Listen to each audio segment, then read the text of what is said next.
उसकी तो हाँ बैंड बजाई है उन्होंने। हिंदुत्व को तो उन्होंने कह दिया है कि हिंदुत्व की जितनी जो है रोटी-बेटी संबंध से नहीं होगा, इनकी किताबें जो हैं इनको हटाने की ज़रूरत है, इसी से ही सबको रस-पानी मिलता है। उन्होंने तो बारूद से उड़ाने की बात कही है, उसको कैसे बता देंगे? ये तो बता देंगे तो ये इनकी मेरिट की वो निकल जाएगी ना। बताइए, भारत में रिज़र्वेशन दिया गया, रिज़र्वेशन का आधार था कि जिनको सदियों से पढ़ने नहीं दिया गया है, सर, जिनको हर सदियों कंट्री से में मौजूद नौकरी है नहीं देने दिया प्रोटेक्शन। गया है। जो जी, मन जी, करे, जी। जैसे तुम्हारे अंदर विचार आते हैं वो उस तरह से करो। बस हमारे घर की बहू बेटियों को मत छोड़ना, बाकी सबको करो, हम एकदम आँख मूंद के रहेंगे। तुम भी आँख मूंद के रहोगे, जो मन करे वो करो। हमको वैल्यू दोगे तो हम चुपचाप तुम्हारे सपोर्ट में रहेंगे। नमो बुद्धाय साथियों, स्वागत है आपका सम्यक कल्चर पे। साथियों, आज का वीडियो बहुत ही खास है। इस वीडियो को स्किप बिल्कुल नहीं कीजिएगा। इस वीडियो में बहुत सारे सवालों का जवाब मिलने वाला है और साथ ही साथ एक भयंकर डिबेट भी आपको देखने को मिलेगा, जिससे बहुत सारी जानकारी आपको मिलने वाली है इस वीडियो के थ्रू। अंतिम समय तक बने रहिएगा और इस वीडियो को लाइक कीजिएगा, शेयर जरूर कीजिएगा और इस चैनल पे अगर नए हैं तो इस चैनल को सब्सक्राइब ज़रूर कीजिएगा, क्योंकि जितना बड़ा यह चैनल होगा उतना ही अच्छा कंटेंट आपके लिए हम बनाएंगे। तो ऐसे ही अपना प्यार बनाए रखिएगा। चलिए देर ना करते हुए हम आगे बढ़ते हैं और बहुत ही जानकारी से भरपूर इस डिबेट को देखते हैं। अच्छा, अब यहाँ पे ये कोई वाइज मैन आए हैं। अच्छा, चले गए ये तो, जोड़ते ही भाग खड़े हुए। भाई ऐसा मत कीजिए। कोई अंकुर कंसल आए हैं। हाँ जी, अंकुर कंसल, बताएं क्या करना चाहते हैं।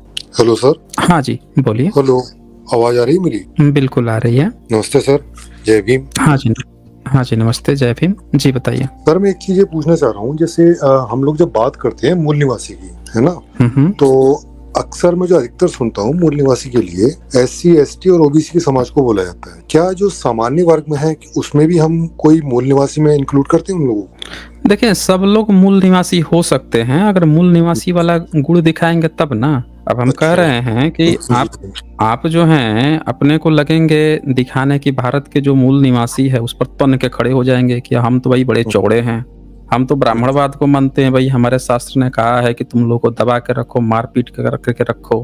हमारे मनु महाराज ने कहा है कि लड़की रोती रहे, गाती रहे, उसके मार पीट के, उसके माँ बाप को मार पीट के, खींच के उसको जबरदस्ती उठा के लाओ, वो भी शादी कहलाएगी। अब ऐसी जो घटना करेगा, दूसरे पर अपराध करे, तो उसको विदेशी कहा जाएगा ना। अपने लोगों से कौन ऐसा करता है? बिल्कुल ये सही बात है कि अगर आपको अपने आप को मूल निवासी कहना है तो ये ब्राह्मण धर्म को छोड़ना पड़ेगा। सीधी सी बात है।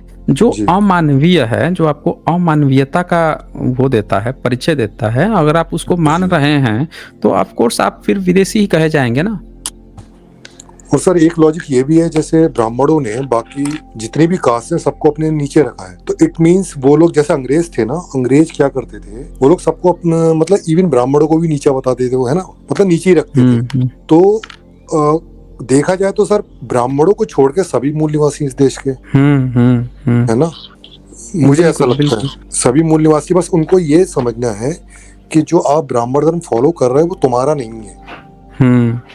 वो एक हाईजैक किया हुआ है और वो तुम पे थोप रहा है, वो, है ना। वो उसका एम यही है कि जो ताकतवर हैं, जिनके पास भी जो ताकतवर हैं और जो जिनके पास पैसा है, उन दोनों को मानसिक रूप से गुलाम बना के उनको ये एहसास दिलाए कि देखो तुम्हारा बिजनेस खूब चलेगा, तुम्हारे पास धर्म है, और जो ताकतवर है उसको कहे कि तुमको धूर्तता करने की छूट है, जो मन करे, जैसे तुम्हारे अंदर विचार आते हैं वो उस तरह से करो।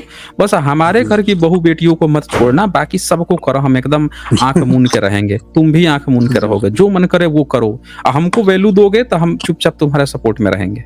बस यही मतलब ये, हाँ, ये एक समझौता है इनका, इन लोगों का, कि वो धूर्तता को अलाउ और उसको वो धर्म बताता है। और एक चीज और देखिएगा सर, जैसे इनको किसी कम्युनिटी को नीचा दिखाना है तो क्या करते हैं, ये दूसरी कम्युनिटी का सपोर्ट लेते हैं और तीसरी कम्युनिटी को नीचा दिखाने के लिए।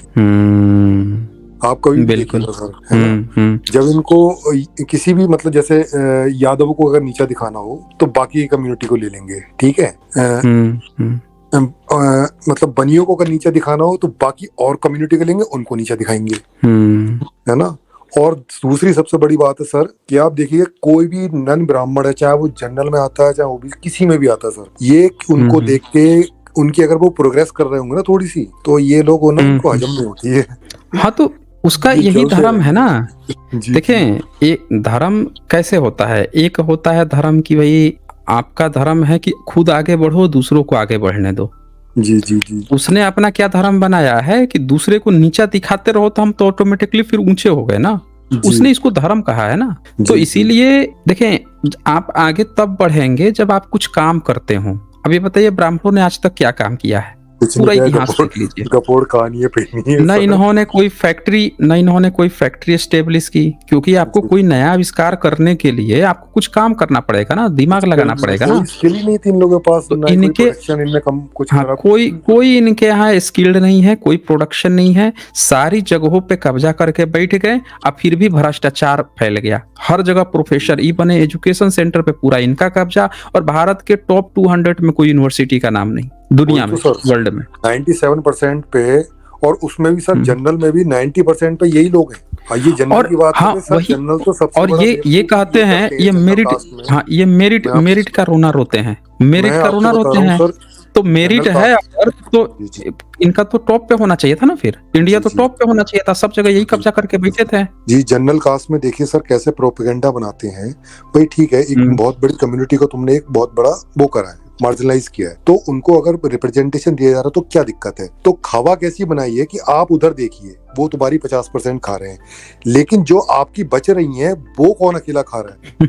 उसको तो कभी नहीं बताती सर ये। उसको कैसे बता देंगे? ये तो बता देंगे तो ये इनकी मेरिट की वो निकल जाएगी ना। है ना? बताइए, बस भारत में रिजर्वेशन दिया गया, रिजर्वेशन का आधार था कि जिनको सदियों से पढ़ने नहीं दिया गया है, सर जिनको हर सदियों कंट्री में से मौजूद नौकरी है नहीं देने दिया गया है।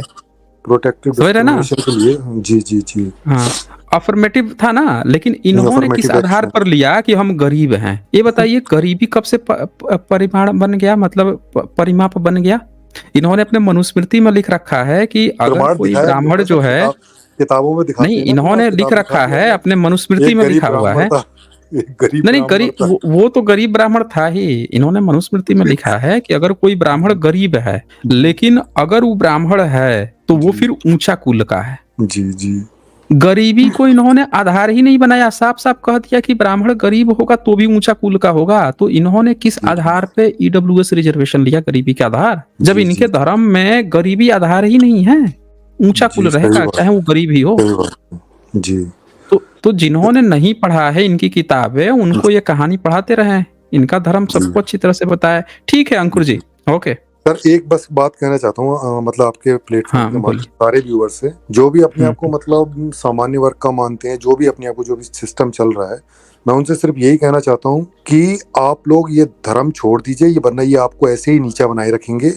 आप जिस दिन ये छोड़ देंगे, आप इस देश के मूल निवासी हैं सबके साथ, ये नहीं है बस इनको बाहर निकालना है ना?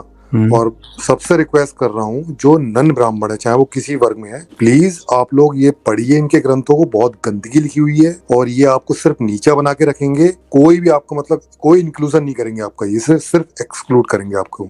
बस सर, मैं इतनी बात कहना चाहूँ। Thank you so much sir. Okay. जय भीम सर। ओके ओके, जय भीम। अच्छा, चलें, राज मुर्मू कुछ कहना चाहते हैं। हाँ जी, राज मुर्मू बताएं क्या कहना चाहते हैं। क्या आप हमें सुन पा रहे हैं? माइक अनम्यूट करें अपनी। सर एक बात जानना था सर कि जब यहाँ आदिवासी जब वन व्यवस्था का स्थान पर किस जगह पर रखा था? शूद्र के नाम पे या किस जगह? नहीं, आदिवासी अछूत इनको अंत्यज कहा है उसने। 4 वर्ण से बाहर।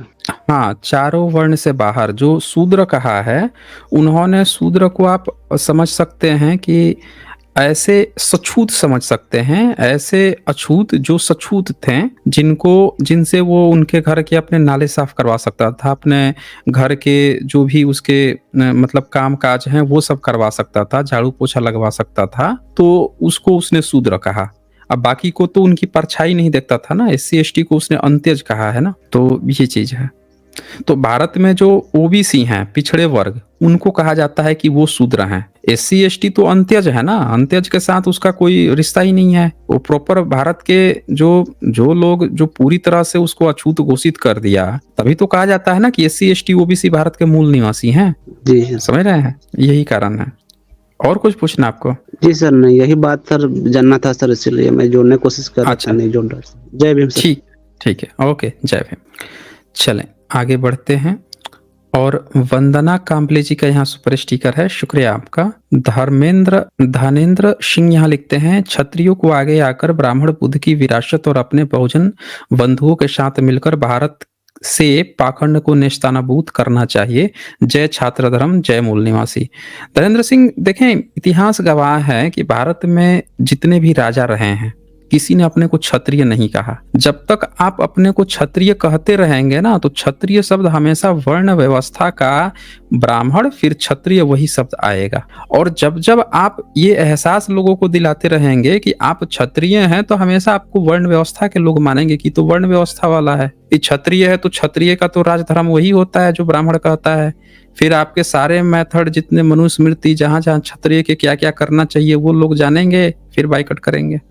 तो सबसे पहले हमें अपने शब्दावलियों में सुधार करना होगा। भारत के हम बहुजन हैं, तो हमको ये घोषित करना होगा कि हम इसी देश के लोग हैं और हम यहाँ के वारिस हैं, यहाँ के सपूत हैं, हम यहाँ के बहुजन लोग हैं। अगर कोई भी व्यक्ति अगर ये कहेगा कि हम वैश्य हैं लेकिन हम बहुजनों के साथ हैं, हम क्षत्रिय हैं लेकिन बहुजनों के साथ हैं, तो वो मामला फिर फिट ही नहीं बैठ पाएगा। तो किसी भी तरह का के, अच्छा एक चीज और देखिए, आप क्षत्रिय कह किस लिए रहे हैं, किसको कह रहे हैं? बहुजनों को, 85% जनता को, जिसको उसी शब्द से नफरत है, या ब्राह्मणों को दिखाने के लिए कि हम आपके क्षत्रिय हैं, या अपने समाज को दिखाने के लिए कि हम क्षत्रिय हैं? ये एक बहुत बड़ा सवाल है। तो धनेंद्र जी, ये बात हम लोगों को समझनी पड़ेगी कि SC ST OBC और गैर ब्राह्मण जितने लोग भी हैं जो चाहते हैं साथ में आना, तो बिल्कुल आइए, बिल्कुल साथ में आइए। लेकिन वर्ण व्यवस्था की शब्दावलियां, ब्राह्मणवाद की शब्दावलियां खत्म कीजिए। सम्राट अशोक से बड़ा कोई आज तक सम्राट नहीं हुआ, लेकिन उन्होंने आज तक अपने को क्षत्रिय कभी नहीं कहा। न बुद्ध ने कभी क्षत्रिय कहा, शब्द ही नहीं थे उस समय, क्षत्रिय लोग थे भारत के, न उनके किसी इंस्क्रिप्शन में क्षत्रिय जैसा शब्द मिला। और यहाँ पे लीगल डिस्क्लेमर कोई आए हैं। हाँ जी, लीगल डिस्क्लेमर है, बताएं सर। जय भीम, नमो बुद्धाय सर। हाँ जी, जय भीम, नमो बुद्धाय। जी सर। सर मैं बस ये कहना चाह रहा था कि सर अभी हम लोग जैसे टीम, आप जैसे टीम कर रहे हैं ना सर, ये बहुत ही अच्छा टीम हो रहा है। और जैसा कि आप कहते हैं कि डिबेट वाले पहले आए, तो मुझे लगता है कि आपसे डिबेट करना तो बहुत मुश्किल का काम है। जो लोग अनुभक्त हैं बस वही साहस करके आते हैं, और वो बाद बाकी हम जैसे लोग तो बस आपको सुनते हैं और बस सीखते हैं। हमें तो बस सीखने के लिए आना है आपके पास। और सर आप जैसे कोई आता है बंदा, कुछ अपना विचार रखता है और आप जैसे थोड़ा सा तारीफ करते हैं कि हाँ चलिए बहुत अच्छा है, आप प्रैक्टिस करते रहिए, रिसर्च करते रहिए। तो उसके बाद सर थोड़ा सा निमंत्रण जरूर उनको दीजिए सर, कि जब भी कोई कंफ्यूजन हो, कुछ भी हो, आप जरूर आइए हमारे पास। इससे क्या होगा ना सर, हमारा बढ़ेगा सर, क्वेश्चन आंसर वाला बढ़ेगा। डिबेट तो सर वो तो जान रहे हो, जिनको हिंसा होती है, उनको तकलीफ है, वो तो कॉल करेंगे, आएंगे झगड़ा करने के लिए। लेकिन नए नए क्वेरीज जो है, नए नए क्वेश्चन, या फिर मैं जितना पढ़ रहा हूँ, हो सकता है मुझसे ज्यादा कोई और रिसर्च कर रहा है, पढ़ रहा है, तो अगर कहीं पे कोई कंफ्यूजन है, वो आकर के आपको पूछते हैं, आप उसको क्लेरिफाई करते हैं, तो वो सब सुन के हम लोग को भी सर कुछ बहुत सारा सीखने को मिलेगा। ये हो सकता है वो मैंने पढ़ा नहीं, लेकिन कोई और बंदा पढ़ रहा है और कंफ्यूज है, आपसे पूछ रहा है, आप उसको क्लियर कर रहे हैं, तो उस बीच में हम लोग को सुन रहे हैं स्ट्रीम, हम लोग को भी बहुत सारा जो है क्लियर हो जाएगा। तो इसीलिए बस मेरे को यही कहना था कि सर आप थोड़ा सा जो भी कोई क्वेरी लेके आता है उसको बोलिए कि ठीक है आगे आप और पढ़िए, और कहीं कंफ्यूजन हो तो आप जरूर आइए हमारे पास। मतलब निमंत्रण देने के लिए कि आप आइए हमारे पास।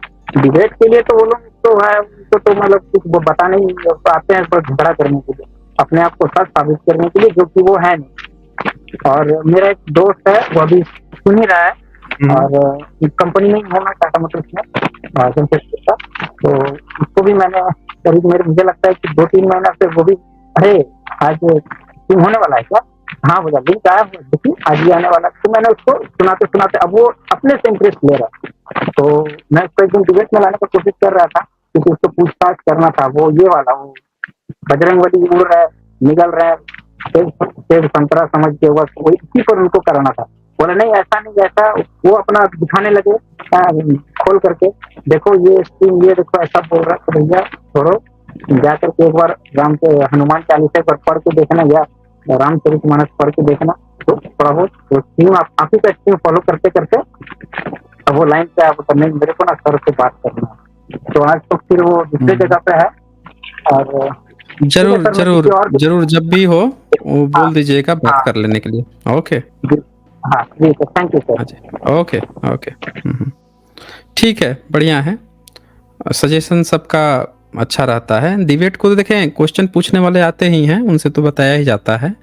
डिबेटी तो हम इसलिए बोलते हैं कि कमेंट में बहुत कुछ लोग होते हैं जिनको कमेंट में गपुड़ने की बहुत आदत होती है, तो उनको, और कमेंट में जो बोलते भी रहते हैं कि दम है तो डिबेट कर लो कर लो, तो हमने ओपन चैलेंज दे रखा है।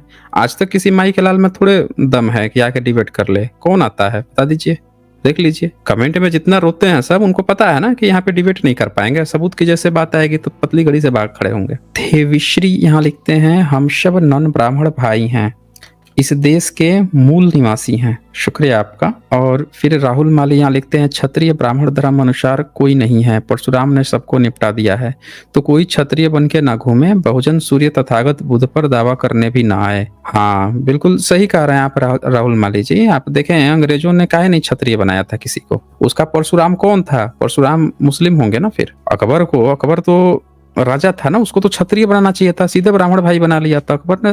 तभी ब्राह्मणों ने घोषित कर दिया ना कि अब कोई क्षत्रिय नहीं बनेगा, भाई है ही नहीं।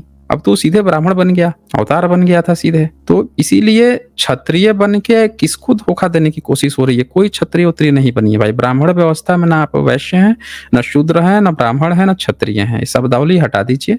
भारत में आप सीधे कहिए कि हम यहाँ के लोग हैं, और लोगों में बराबर बन के तब अपनी काबिलियत दिखाइए। नेता बनना है नेता बनिए, प्रोफेसर बनना है प्रोफेसर बनिए, जिस चीज में जाना है उस चीज में जाइए आप, आपके समर्थन में।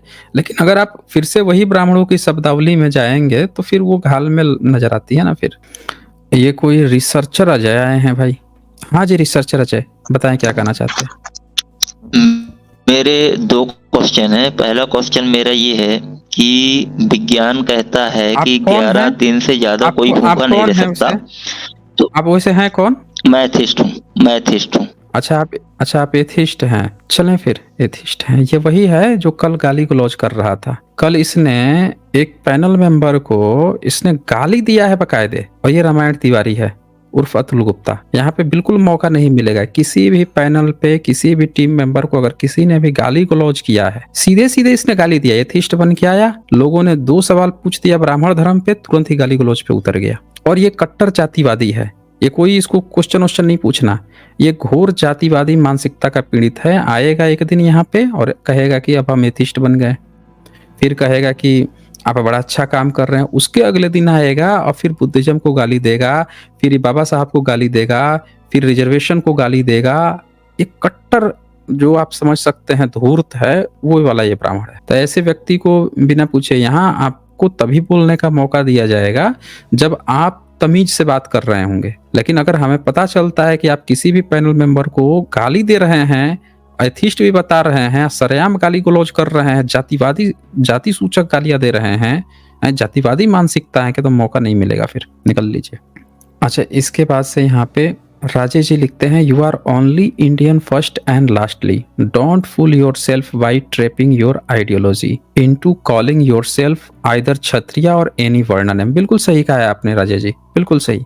यही हम लोग भी कह रहे हैं कि हमें किसी भी अब शूद्र कहने की भी किसी को नहीं जरूरत है, ठीक है। जो ब्राह्मण धर्म ही है, जो ब्राह्मण धर्म को मान रहा है, फिर वो उसमें जाए ना, मान रहा है तो शूद्र कहलाएगा। उसमें जो मान रहा है ब्राह्मण धर्म को, वो जाके क्षत्रिय उनका बनता रहे, उनका वैश्य बने, उनका ब्राह्मण बने, उनका शूद्र बने। जो उनको मान ही नहीं रहा है, उनको नहीं कहने की सब जरूरत है। जो मान रहा है उसी को आप कहने दीजिए, हम लोगों का नहीं। हम भारतीय लोग हैं, पहले भी थे, आज भी हैं, आगे भी रहेंगे। तो बहुत खूबसूरत, शुक्रिया आपका राजेश जी। अच्छा चलें, यहाँ पे कोई देखें, अब ये कोई जय श्री राम आए हैं भाई। हाँ जी, जय श्री राम, बताएं क्या करना चाहते हैं। हेलो सर, आवाज आ रही है? हाँ जी, बिल्कुल आ रही है। सर मैं कुछ क्वेश्चंस पूछना चाहता था आपसे। पूछ लीजिए भाई। स्वतंत्र वीर सावरकर नाम से क्या मैं बात कर चाहूंगा रहे कि हैं आप उसका रिव्यू करें। हेलो सर, बताइए। आपने सर, उनको आप सावरकर के बारे में क्या सोचते हैं सर? आपने उनको वीर कहा क्या? नहीं, मूवी का नाम है स्वतंत्र वीर सावरकर। स्वतंत्र वीर सावरकर। मूवी का मूवी नाम वाले है, ने कल मतलब रिलीज होने वाली है। उनको वीर बना दिया। नहीं, मूवी का अब तो मूवी बनेगी तो दिखाना ही, उनको ग्लोरीफाई तो करना पड़ेगा ना वो। अरे तो ग्लोरीफाई कुछ भी किया जाएगा, लेकिन आपने उनका नाम ही वीर बता दिया। कौन थे वैसे ये? कौन था ये व्यक्ति? एक फ्रीडम फाइटर थे। क्या कहा आपने? Freedom fighter? किस तरह के फ्रीडम फाइटर थे? इनका योगदान आप कुछ बताएंगे? जितना मैं जानता हूँ आपको बताता हूँ। मैंने सुना था कि मैंने पढ़ा है कि वो उन्होंने फर्स्ट इंडिपेंडेंस डे पर एक बुक लिखी थी जिसने सबको इंस्पायर किया था। और वो कास्ट में तो मानते ही नहीं थे। वो तो उन्होंने एक मंदिर भी बनाया था जहाँ पर सब तरह के कास्ट वाले लोग आ सकते हैं।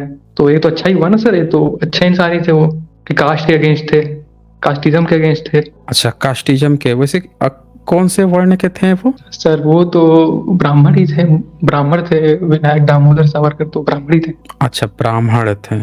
तो एक पर ब्राह्मण वो कास्ट में नहीं मानते थे। अच्छा, कास्टिज्म जातिवाद मानते भी नहीं थे, लेकिन वो ब्राह्मण थे। अच्छा जी, फिर तो उन्होंने कुछ काम किया होगा ना। भारत का जो मूल कल्चर है बुद्धिज्म के लिए कुछ तो काम किया होगा उन्होंने।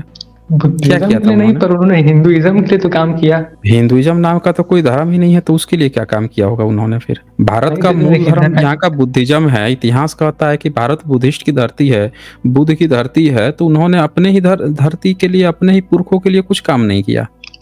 सर मैं वो नहीं बोल वैसे सकता कि कहाँ से उनके पुरखे कहाँ से थे? सर ये तो मुझे नहीं पता, बट मैं बता रहा था कि उनका रोल क्या था इंडिपेंडेंस में। कुछ कंट्रोवर्शियल कैरेक्टर है, मैं कुछ क्वेश्चन भी करने आया था। अच्छा, मतलब आपको उनके बारे में नहीं आइडिया है, सावरकर के बारे में? मुझे लगता है कि वो ब्लैक ग्रे कैरेक्टर के थे। मतलब कुछ अच्छाई भी थी, कुछ बुराई भी थी, जितना मैंने जाना है। अच्छा जी, क्या क्या अच्छाई थी, क्या बुराई थी, जरा बता दीजिए हम लोगों को। अच्छाई तो देखिए सर, वही उन्होंने इतने कठिन समय में जेल में बिताया और उन्हें जोतना पड़ता था, तेल निकाला जाता था काफी। और सर उन्होंने ये फ्रीडम फाइटिंग में भी साथ दिया था। और तो मैं कास्टिज्म के बारे में तो मैंने बता ही दिया आपको कि वो कास्ट सिस्टम में नहीं मानते थे, इक्वालिटी में अच्छा, तो बिलीव करते थे। तेल, अच्छा, जहाँ पे कहाँ पे उनका तेल निकालने के लिए उनको डाला गया था? जेल में, वो जो अंग्रेज लोग करवाते थे उनसे। अच्छा, अंग्रेज लोग उनको काला जेल पानी में का डाल जेल। दिए थे। अच्छा, काला पानी का। फिर क्या हुआ था वहां पे? फिर सर उन्हें मर्सी पिटीशन दिया था, तो वो बाहर निकले थे। मर्सी पिटीशन मतलब? मतलब वही जो एक एप्लीकेशन होता है जो जेल से छूटने के लिए दिया जाता है, जैसे नेहरू के पिताजी ने दिया था, वैसे ही इनका भी। नेहरू के पिताजी ने? नहीं समझा मैं, नेहरू के पिताजी का यहाँ क्या मतलब है?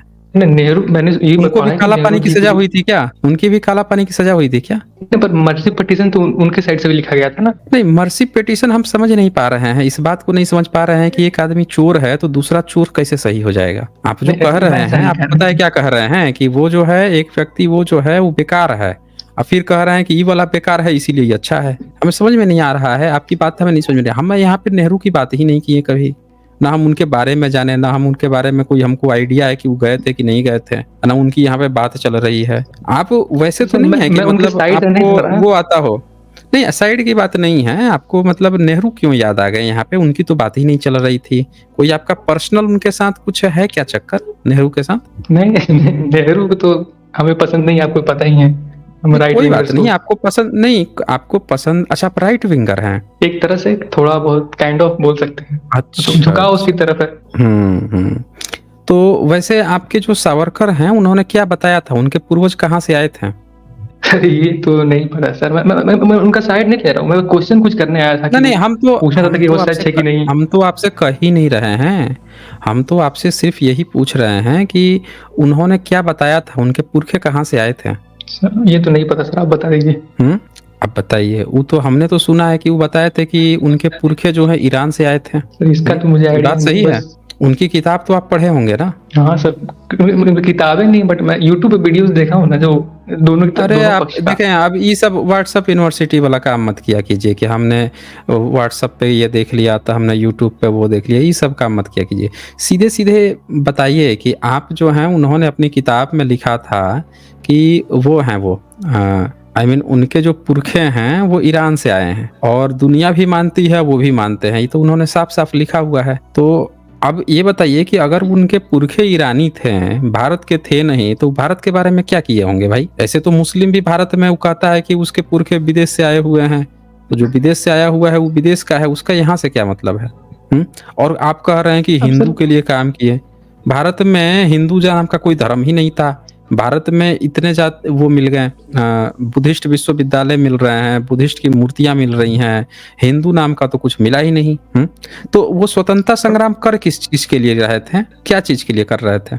सर वो हिंसा में नहीं, गांधी जी के अपोजिट है ना, वो अहिंसा में विश्वास रखते थे, तो उन्होंने बुक भी लिखी नहीं नहीं, मैं थी समझा। वही अच्छा सबसे। एक मिनट, एक मिनट, आपने कहा कि गांधी के वो विरोध में रहते हैं। हाँ अच्छा जी, तो गांधी के विरोध में थे तो फिर माफीनामा काहे मांग लिए वो? सर, कोई इतना टॉर्चर करेगा जेल में तो फिर वो एक स्ट्रेटेजी इसको तो आप बोल सकते हैं जेल से बाहर अच्छा निकलने आप का ये कि अच्छा मतलब आप ये कहना चाह रहे हैं कि जेल में कितने लोग गए थे वैसे? काला पानी की सजा कितने लोगों को हुई थी? बहुत सारे लोग थे सर, कुछ थाउजेंड्स कुछ नंबर था। थाउजेंड्स। कितने लोगों ने माफीनामा मांगा था? सर सर ये सब नहीं पता सर, शायद कुछ लोगों ने हैं? मांगा होगा जो नहीं सह पा रहे होंगे। नहीं नहीं, ये तो हमको समझ में नहीं आ पा रहा ना। स्वतंत्रता सेनानी होने के लिए सहना ना सहना क्या होता है भाई? लोग तो फांसी पे चढ़ गए हैं। भगत सिंह को जरूरत पड़ी तो उन्होंने तो फांसी पर चढ़ गए थे। वो भगत सिंह को जरूरत पड़ी तो फांसी पर चढ़ गए। तो इनको माफी जब हजारों लोगों को हुआ था, हजारों लोग वहां गए थे, अब माफीनामा सिर्फ ये और इनके भाई मांगे थे। 3 मांगे थे, तीनों ब्राह्मण थे, जिसमें से 2 भाई यही थे। तो ये कौन सा स्वतंत्रता सेनानी हुए भाई? जब आपने माफी मांग लिया, आप जब सरकारी गवाह। अच्छा, वहां माफी मांगने के बाद से इनको कुछ पेंशन वेंशन भी मिलता था क्या? सर ये तो आप मजाक बना रहे हो। ये वो 60 रुपए पेंशन वाली बात तो मैं अच्छे से नहीं जानता पूरी तरीके से, लेकिन सुना है मैंने ये। आपने सुना है ना 60 रुपए पेंशन? अच्छा, उस समय का 60 रुपए पेंशन आज के हिसाब से कितना हुआ? 3 लाख के आसपास। 3 लाख के आसपास। कुछ बताइए, आज अच्छे पढ़े लिखे पीएचडी किए हुए बंदों को 3 लाख सैलरी नहीं मिलती है। 1-1 लाख 50-50 हजार पर बच्चे खट रहे हैं पीएचडी कर करके, और 3 लाख कोई बंदा जो है जेल में जाने के बाद से उल्टे, अरे महाराज आप जेल में आए हैं, लीजिए 3 लाख रुपया और आप घर में सकुशल रहिए। भगत सिंह को तो फांसी पे चढ़ा दी गई थी भाई। ये कौन 3 लाख रुपए उस समय के हिसाब से उनको वो दे रहा होगा भाई? क्या कहते हैं, मतलब उनको नवाज रहा था। कौन सा ऐसा काम किए थे भाई कि अंग्रेज उनको 3 लाख रुपए आज के हिसाब से पैसा दे रहा था? पर सर मूवी में तो ये नहीं दिखाया जाएगा ना, वो तो मैं इसलिए तो बोल रहा था कि आप मूवी का रिव्यू करेगा। मूवी में नहीं दिखाया जाएगा, लेकिन आप राइट विंगर है ना, आप तो बताएंगे ना भाई, आप तो बताएंगे। सर ये तो पेंशन वाली बात में मैं कैसे बताऊं, मैं पूरा अच्छे से जानता नहीं इसको। अच्छा, आप अच्छे से नहीं जानते हैं, फिर क्या जानते हैं आप? मैं कुछ पूछना चाहता था कि उनके बारे में कुछ क्वेश्चन में आपका जानना चाहता था कि आप क्या सोचते हैं उनके बारे में, बल्कि मैं भी उनसे पूरी तरीके से एग्री नहीं करता हूँ। अच्छा, बट मैं पूरी तरह से एग्री नहीं करते हैं? नहीं, कल उनको ग्लोरीफाई किया जाएगा बहुत ज्यादा, तो मैं आपको बता रहा था इस महीने तो पूरा सावरकर पे ही चर्चा चला है, न्यूज चैनल में भी, वही फिल्म एक्टर में भी कर रहे हैं। भारत के लिए, भारत की मूल सभ्यता के लिए जिसने कोई काम नहीं किया हो, हमारे लिए वो कोई भारत का महापुरुष हो ही नहीं सकता है। जिसने भी भारत के लिए, ठीक है, कुछ नहीं किया, और जिसने फर्जी की काल्पनिक चीजें, फर्जी का हिंदुत्व खड़ा किया, उसकी हम क्यों बात करेंगे? भारत में हम जानते हैं कि हमारे इतिहास में जो व्यक्ति अपनी किताब में लिखता है कि उसके पुरखे जो हैं ईरान से आए हुए हैं, जो अपने को बता रहा है कि वो विदेशी है, खुद ही जो बता रहा है विदेशी है, तो हम उसके जो खुद विदेशी है फिर दूसरे विदेशी से नफरत, उसके चक्कर में हम क्यों पड़े? हमारे जबकि पुरखे यहाँ के हैं, हमारी अपनी यहाँ सभ्यताएं हैं, सब चीज है, तो हम उसकी बात क्यों करेंगे भाई? नहीं मतलब क्यों देखिए, करेंगे? आपको सच्चाई पता, लेकिन बाकियों को तो नहीं पता है। मतलब आप देखिए, हमको शायद भारत रत्न भी दे दिया जाए, पूरा ग्लोरीफाई कर दिया जाएगा, अब मूवीज में पूरा वही छाए हुए हैं। अब ये देखिए, आपके सावरकर की किताब खोलता हूं मैं, वो बंदा जो है उनकी एक किताब है, ये आप जो बोल रहे हैं ये किताब है इनकी, हिंदू नाम की उत्पत्ति बता रहा है वो, ठीक है। बंदे को बतानी है कि वो हिंदू कैसे हैं भाई लोग, तो हिंदू नाम की उत्पत्ति बता रहा।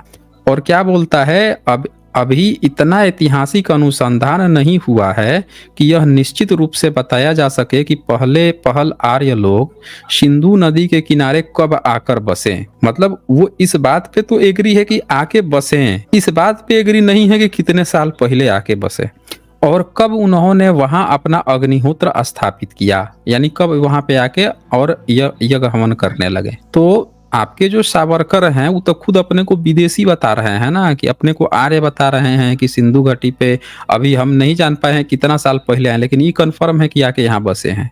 परंतु यह निश्चित है कि प्राचीन मिस्रवासी और बेबीलन कि जिस सभ्यता का संसार में इतना नाम हुआ, उस सभ्यता का जब पता भी नहीं था, तभी पवित्र सिंधु सलील की कलकल ध्वनि के साथ यज्ञ धूम की सुगंध भी प्रवाहित हुआ करती थी और तट प्रदेश वेद घोष से गुजा करता था, जिससे आर्यों के अंतःकरणों में आध्यात्मिक ज्योति प्रज्वलित रहा करती थी।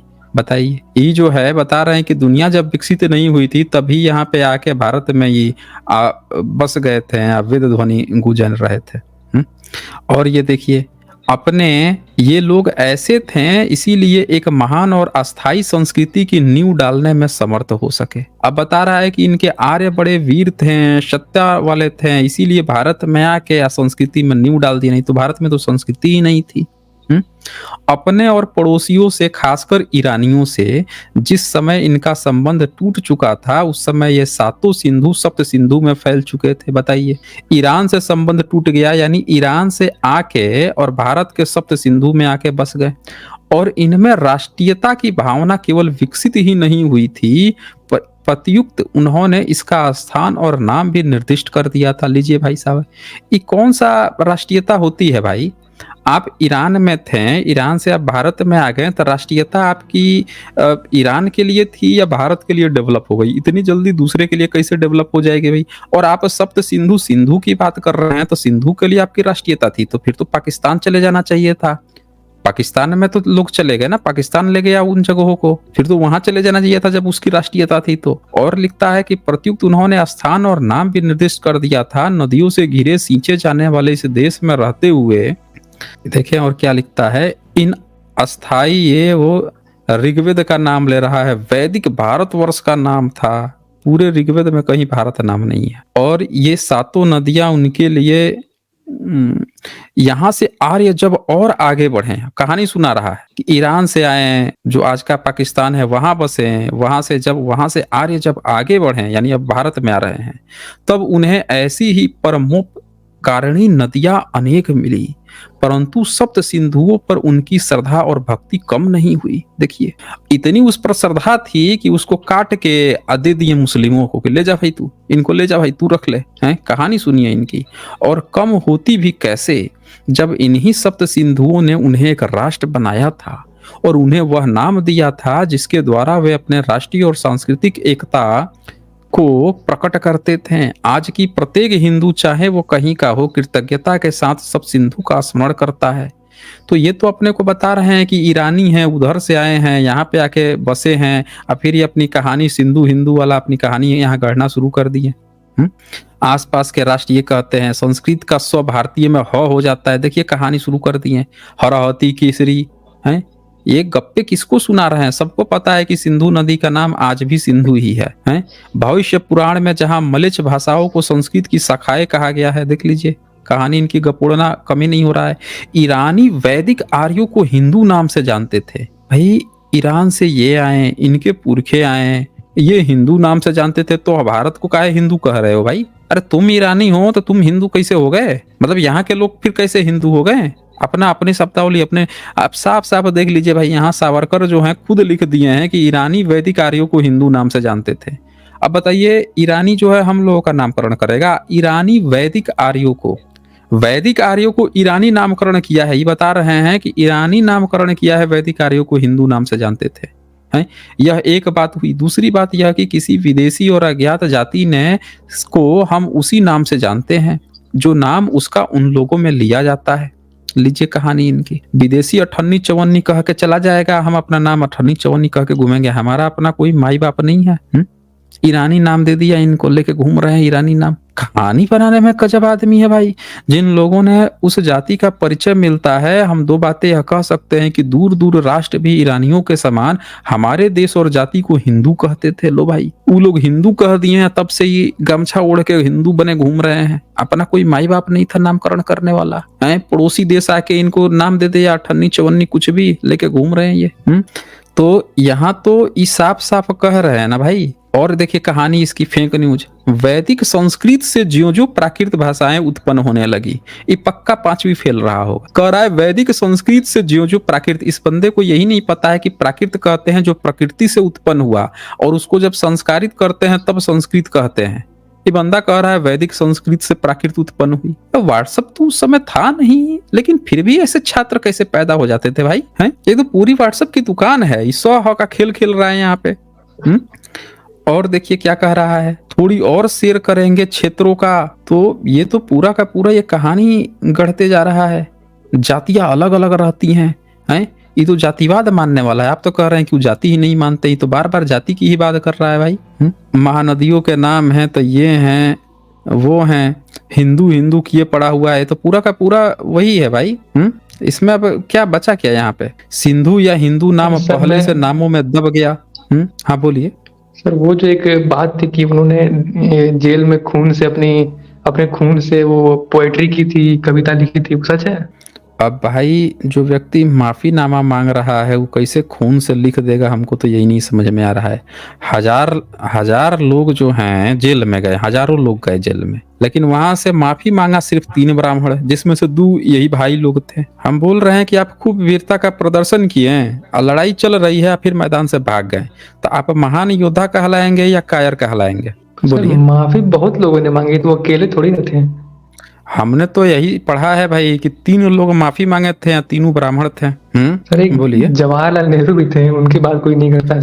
जवाहरलाल नेहरू, अरे जवाहरलाल नेहरू कब काले पानी की सजा हुई थी भाई? हमने तो सुना ही नहीं कि काले पानी की सजा हुई थी। जवाहरलाल नेहरू को काले पानी की कहाँ सजा हुई थी?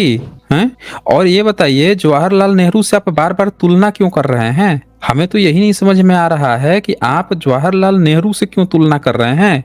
नेहरू को तो आप गाली देते हैं, आप लोगों ने उनको पता नहीं क्या क्या बना दिया है, तो क्या सावरकर को भी आप उसी लेवल पे गाली देंगे जिस लेवल पे आप नेहरू को गाली देते आए हैं? बोलिए। यहाँ पे तो आप सावरकर को बचा रहे हैं, नेहरू को गलत बता रहे हैं। नेहरू की तो खूब खिंचाई किए हैं आप लोग, तो आप जो है सावरकर को इतना किए हैं, गाली गलौज किए हैं, इतना उनको बदनाम किए हैं। बोलिए।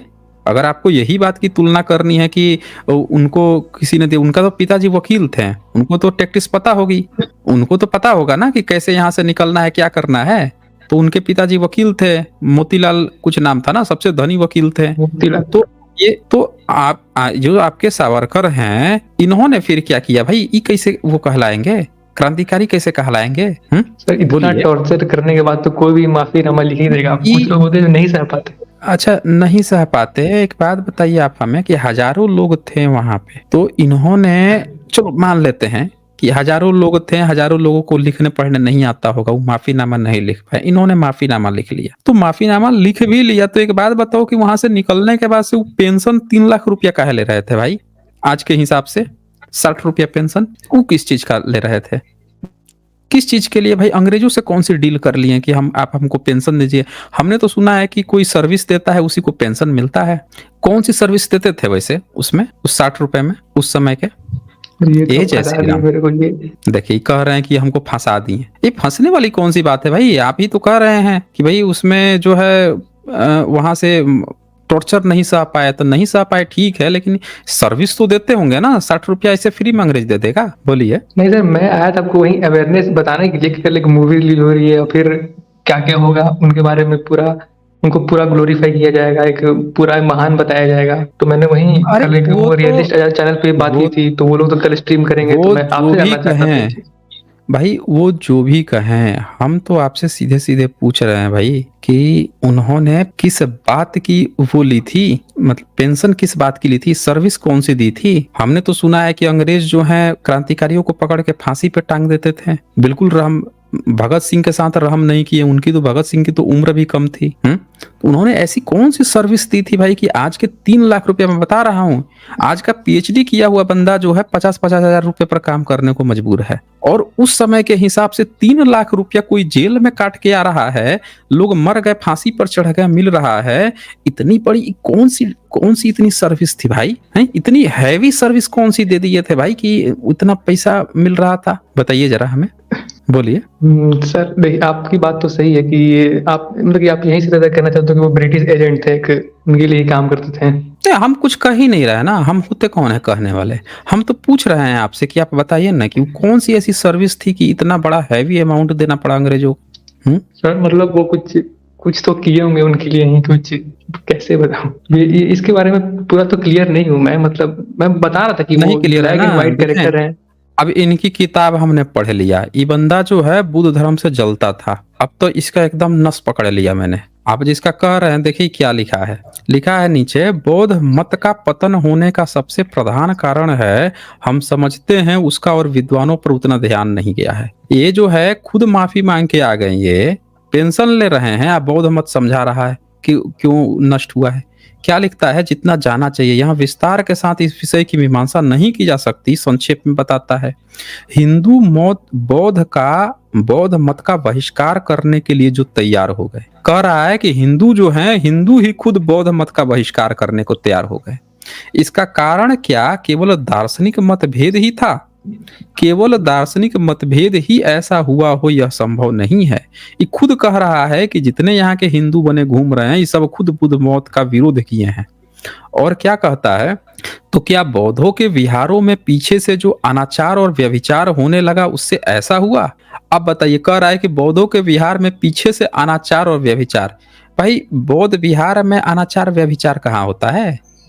अनाचार व्यभिचार तो जो दासी प्रथा रखता था, जो अभी जितने बाबा जो हैं पहुंचते हैं जेल में, जो भीतर जो हैं लड़कियों के साथ यौन शोषण करते हैं, ये जब सोमनाथ मंदिर लूटने आया था तब जो कहानी यदुनाथ सरकार लिखते हैं, जो इतिहासकार लोग लिखते हैं कि भीतर जो है इतनी इतनी नर्तकियां थी, नाच गाने चल रहे थे, हैं ये सब पकड़ा था, देवदासिया जो रखते थे। तो ये उल्टे बुद्ध धर्म में बता रहा है पीछे से अनाचार चल रहा है, व्यभिचार चल रहा है। बुद्धिज्म में तो अलाउ ही नहीं है, महिला का अलग संघ होता है। आपके ब्राह्मणिज्म में है कि जहाँ पे पंडा पुजारी रहेगा तो देवता से शादी करके लड़कियां रखते हो। बुद्धिज्म में मॉन्क रहती हैं और उनकी हेड भी मॉन्क रहेगी, महिला रहेगी। वो दोनों आपस में कनेक्शन नहीं हो सकता। अगर किसी महिला को जाना भी है किसी पुरुष के यहाँ, उसके हॉस्टल में भी मिलने जाना है, सिंह लिख के गया है नालंदा में, क्या नियम था कि अगर कोई महिला हॉस्टल में आती है तो उसको बाकायदे मेंशन करना होगा, रजिस्ट्री करनी पड़ती थी, टाइम बताना पड़ता था कि इतने टाइम तक रहेंगे। और उसमें भी ये नियम था कि आप अकेले जाके किसी के रूम में नहीं जा सकती हैं, प्रॉपर मिल के जाते थे। ये व्यभिचार का तो नियम ही नहीं था। ये कौन कहानी ये गढ़ रहा है भाई? ये तो बदनाम कर रहा है बुद्धिज्म को। मतलब जितने फेक न्यूज फैली है, ये सब आप लोगों ने फेक न्यूज फैलाई है बुद्धिज्म के बारे में, और इसको वीर बता रहे हैं आप। और देखिए क्या लिखता है, यह भी कारण एकमात्र नहीं हो सकता। फिर कहता है कि उन तपस्वी और ज्ञानी अरहतों भिक्षुओं की परंपरा तो अभी तक जारी थी, और व्यभिचार केवल बौद्ध बिहार में ही तो नहीं था। ऐसे ऐसे दोषों का इतना भयानक परिणाम भारतवर्ष से बौद्धों की सत्ता ही उठ गई कदापि न होता यदि बौद्धों के प्रचार का राजनीतिक परिणाम राष्ट्र की जीवन शक्ति तो और क्या हमारी जाति के अस्तित्व के लिए इतना विघातक न होता। अभी तो अपनी जाति पर ले आया, कह रहा इसके जाति के अस्तित्व में विघातक नहीं होता। यानी कि जैसे इसने माफीनामा लिखी है, ऐसे ही ये लोग अकबर को जिस तरह से इन्होंने बनाए हैं। देखें, इसने ये नहीं बताया, भविष्य पुराण का उदाहरण दिया, ये नहीं बताया कि भविष्य पुराण में अकबर को ब्राह्मण भाई बना के बैठा था, अल्लाह उपनिषद लिखा था, ये तो बात नहीं बताया इसने। अपनी कहानी तो सारी छुपा ले गया। अब बौद्ध कैसे खत्म हुए हम लोग को कहानी बता रहा है। तो ये साफ साफ आप देख सकते हैं। पर जैसा शोकप्रिय नाटक सा हुआ, साक्य सिंह की जीवन की एक घटना जितनी उच्चता और विभक्त का काम कर देगी, क्या करेगी ये देख लीजिए। तो कहानी सुना रहा है ये। और बुद्ध पर कोई असर नहीं हुआ, मालूम हुआ, ये हुआ वो हुआ, बुद्ध भगवान को खबर मिली, ये हुई वो हुई, ये फर्जी की कहानी सुना रहा है। इतने बौद्धों को बदनाम कर दिया है। अपना तो बताया नहीं कि इसके राजाओं ने क्या किया था, विदेशियों से क्या लड़ा क्या नहीं किया। तो ये व्यक्ति जो है, इसका मैंने देख लिया, ये बुद्ध का भी विरोधी है। ये आप नया एक धर्म खड़ा करना चाह रहा था, हिंदुत्वा। ये अपने को बताया कि हम ईरानी के हैं, लेकिन ईरान का रहता तो वैदिक बता रहा था, तो वैदिक धर्म खड़ा करता ना। हिंदू धर्म का है नया धर्म खड़ा किया? बताइए जय श्री राम। ये हिंदू नाम काहे लेके आया भाई, जब पहले कह रहा था आर्य धर्म खड़ा कर लेता। सर बोलिए भाई। मैं सर, अगर ऐसा होता तो फिर अंबेडकर जी उनके साथ आते क्यों? वो तो उनके अच्छे दोस्त थे, उनके साथ भी कुछ काम करते थे। वो कौन बोल दिया कि उनके साथ आए थे? बाबा साहब ने तो उनकी अच्छे से खिंचाई की हुई है। सावरकर की तो अच्छे से खिंचाई की है ना, उसकी तो बैंड बजाई है उन्होंने। हिंदुत्व को तो उन्होंने कह दिया है कि हिंदुत्व की जितनी जो है रोटी बेटी संबंध से नहीं होगा, इनकी किताबें जो है इनको हटाने की जरूरत है, इसी से ही सबको रस पानी मिलता है। उन्होंने तो बारूद से उड़ाने की बात कही है। और ये तो उसका परिपोषक है, ठीक उल्टा है। आप कैसे कह रहे हैं भाई कि उनके साथ काम करते थे? नहीं, ये मैंने सुना है, मतलब यही सब मैंने देखा आपने था। सुना है, आप बहुत बहुत कहानी सुने हैं, पढ़े नहीं हैं। चले यहाँ से, आपके सामने मैंने किताब यहाँ से खोल दिया है, बाबा साहब ने उसकी खटिया खड़ी कर दी थी। संदीप कुमार यहाँ लिखते हैं, थैंक यू सर, इस हरामटे गालीबाज को भगाने के लिए सर वेद में बुद्ध दिखा के आपने ऐसा हथियार दिया है कि अब बाभन कुछ बोल नहीं सकते आपका अनुयायी।